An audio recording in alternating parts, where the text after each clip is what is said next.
नमस्कार दोस्तों, आप अगर जीवन को एक अवसर की भांति देखना चाहते हैं तो अब तक के माने हुए सभी विचारों मतों को छोड़ना होगा, तभी आगे कुछ संभावना बन सकती है। जब तक आप अपने ऊपर आरोपित विचारों से बाहर नहीं आएंगे, तब तक जीवन का जो रहस्य है वो प्रकट नहीं हो पाएगा। पहली बात, आप सत्य को बिना जाने कहते हैं हिंदू धर्म सत्य है, इस्लाम सत्य है, हमारे स्वामी सत्य हैं, हमारा ये सत्य है, हमारा वो सत्य है।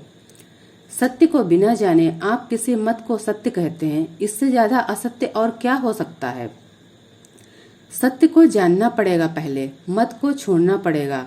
जो जीवन के समक्ष सब विचार छोड़कर मौन खड़ा हो जाता है, जिसका चित्त विचार तर्क को छोड़कर अत्यंत शांत हो जाता है, उसमें जीवन के सत्य की संभावना बनती है। सत्य को तर्क विचार से बुद्धि से कभी नहीं पाया जा सकता।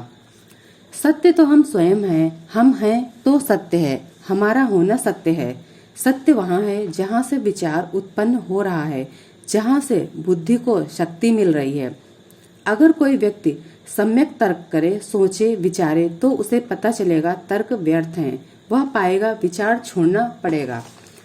तर्क पर चढ़ना भी पड़ता है और उतरना भी पड़ता है। ध्यान रहे, अंधविश्वासी होना नहीं चाहिए।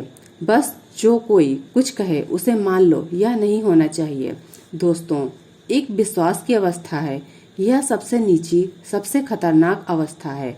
दूसरी विचार की, यह विश्वास से अच्छी है लेकिन बीच की है। इसके ऊपर निर्विचार की, ध्यान की अवस्था है। झूठे विश्वास से ही सारी दुनिया में अंधविश्वास पैदा होते हैं। हिंदू, मुस्लिम, ईसाई पैदा होते हैं, मंदिर मस्जिद बनते हैं, सारे क्रियाकांड पैदा होते हैं।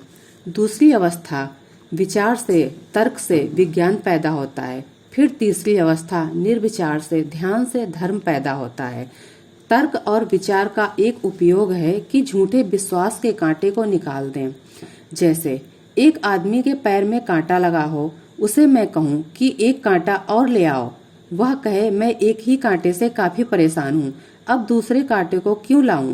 हम उसे कहें कि दूसरे कांटे से पहला कांटा निकाल रहे हैं, वह व्यक्ति राजी हो जाए, हम उसका पहला कांटा निकाल दें, फिर वह कहे इस दूसरे कांटे की बड़ी कृपा जो इसने पैर का कांटा निकाल दिया, अब इस कांटे को मैं संभाल कर रखूंगा। पहले कांटे को निकालने के बाद दूसरा कांटा भी बेकार हो गया, फेंक देने के योग्य हो गया। इसी तरह विश्वास का कांटा निकालने के लिए तर्क और विचार भी फेंक देने योग्य हैं। तब जो अवस्था आती है वह विचार की नहीं, निर्विचार की होती है। तब जो दिखाई पड़ता है वह मौलिक होता है। इस मौलिक सत्य की खोज जिसे करनी है, उसे विश्वास से आगे बढ़कर विचारों, तर्कों को पकड़ना पड़ेगा। जो विचार पर खड़े हैं उन्हें निर्विचार पर आना पड़ेगा। जो ध्यान में खड़े हैं उन्हें न कुछ पकड़ने को न छोड़ने को बचता है। उनसे कुछ कहने की जरूरत ही नहीं होती है। आज इतना ही। आप सबको मेरे प्रणाम।